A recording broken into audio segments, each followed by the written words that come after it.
Hello friends, welcome to cooking with Chandu. ఈరోజు మన recipe అనపగింజల pulao. అనపగింజల pulao చాలా టేస్టీగా ఉంటుంది. ఒకసారి ఈ విధంగా ట్రై చేసి చూడండి.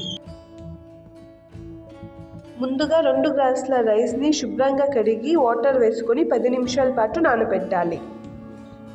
అనపగింజల పులావ్కి కావలసిన పదార్థాలు చూద్దాం. ఇక్కడ నేను 2 ఆనియన్స్ని, కరివేపాకుని సన్నగా కట్ చేసి తీసుకున్నాను.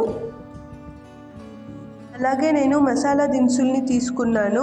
పలావ్ ఆకు, చెక్క, లవంగం, సోంపు, స్టార్ అనీస్, అలాగే బిర్యానీ పువ్వునంతా తీసుకున్నాను. పలావ్లోకి మసాలా 1 స్పూన్ ధనియాల పొడి, రుచికి తగినంత ఉప్పు, 1/2 స్పూన్ కారం, 1/2 స్పూన్ పసుపు తీసుకున్నాను. అలాగే మసాలా ప్రిపేర్ చేసుకోవడం కోసం కొత్తిమీర, పుదీనా, 2 టమాటాలు, 1 ఆనియన్, అల్లం, వెల్లుల్లి, పచ్చిమిర్చిని తీసుకున్నాను.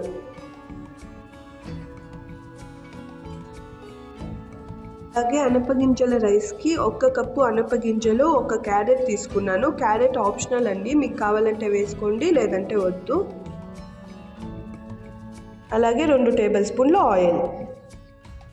ముందుగా మసాలా ప్రిపేర్ చేసుకోవడం కోసం 1 మిక్సీ జార్ తీసుకొని అందులోకి మనం ముందుగా కట్ చేసి పెట్టుకున్న 2 టమాటాలని వేసుకోవాలి. అలాగే పుదీనా, కొత్తిమీరని వేసుకోవాలి. అలాగే ఆనియన్స్ మరియు అల్లం, వెల్లుల్లి, మనం ముందుగా తీసి పెట్టుకున్న పచ్చిమిర్చిని వేసుకొని ఫైన్గా పేస్ట్ లాగా చేసుకోవాలి.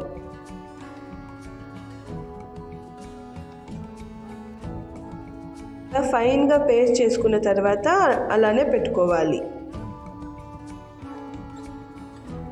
స్టవ్ మీద కుక్కర్ పెట్టుకొని అందులోకి 2 టేబుల్ స్పూన్ల ఆయిల్ వేసుకోవాలి. హీట్ అయిన తర్వాత మసాలా దినుసుల్ని వేసుకొని ఫ్రై చేసుకోవాలి.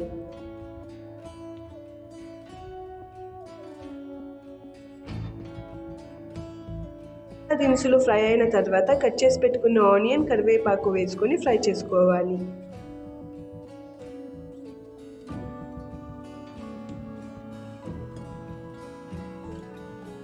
Onion light golden brown colour వచ్చేంత వరకు ఫ్రై చేసుకోవాలి.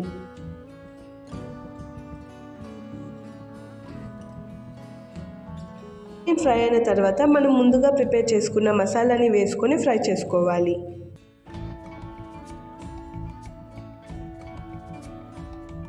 మసాలాలోని పచ్చివాసన పోయేంత వరకు ఫ్రై చేసుకోవాలి. మసాలా ఫ్రై అయిన తర్వాత మనం ముందుగా తీసుకున్న కప్పు అనపగింజలు, క్యారెట్ని వేసుకొని ఫ్రై చేసుకోవాలి.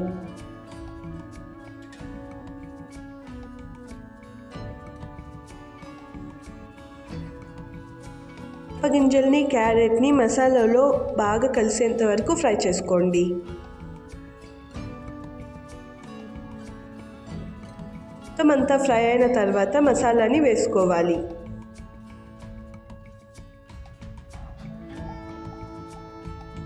మసాలా వేసుకున్న తర్వాత మొత్తం అంతా కలిసేలా కలుపుకోండి.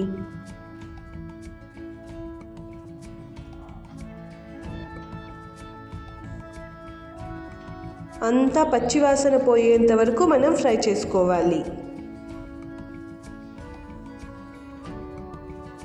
మొత్తం అంతా ఫ్రై అయిన తర్వాత 1 గ్లాస్ రైస్కి 2 గ్లాసుల వాటర్ వేసుకోవాలి. వాటర్ వేసుకున్న తర్వాత మొత్తం అంతా కలిసేలా కలుపుకోండి. తర్వాత మనం ముందుగా నానబెట్టుకున్న రైస్ని వేసుకొని మొత్తం అంతా కలిసేలా కలుపుకోవాలి. మొత్తం అంతా కలుపుకున్న తర్వాత కుక్కర్ మూత పెట్టేసి 1 విజిల్ వచ్చిన తర్వాత ఆఫ్ చేసుకోవాలి. 1 విజిల్ వచ్చిన తర్వాత మూత ఓపెన్ చేసి చూస్తే ఎంతో టేస్టీగా ఉండే అనపగింజల పులావ్ రెడీ. ఈ వీడియో మీకు నచ్చినట్టయితే కుకింగ్ విత్ చందు ఛానల్ని లైక్ చేసి, షేర్ చేసి, సబ్స్క్రైబ్ చేయండి.